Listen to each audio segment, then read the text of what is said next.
Dua orang pelaku pencurian rumah dinas Camat Tenjo, Kabupaten Bogor bernama Basri dan Nanang Rusmana yang merupakan warga Tangerang, Banten dan Parung Panjang ini terlihat hanya bisa pasrah saat dibekuk petugas unit Reskrim Polsek Parung Panjang.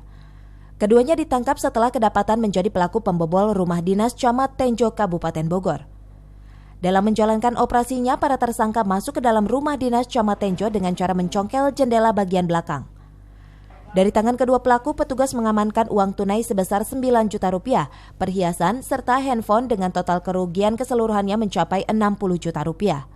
Kasus perkara tindak pidana pencurian gugatan yang terjadi pada hari Jumat, tanggal 5 Juli 2019, itu di rumah dinas Kecamatan Tenjo, inisial korban AN, Asnan, dengan gigih upaya unit reskrim kami Polsek Parung Panjang telah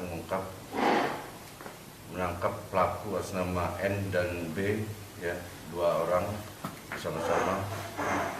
Sekarang sudah kita amankan di Polsek Parung Panjang.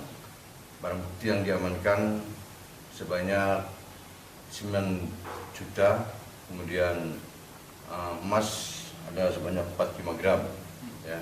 Semuanya sudah kita amankan dan sudah kita siapkan untuk melakukan penyidikan lebih lanjut.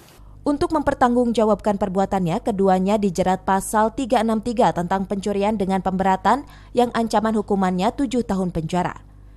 Dari Tenjo, Kabupaten Bogor, Mande Jajar melaporkan.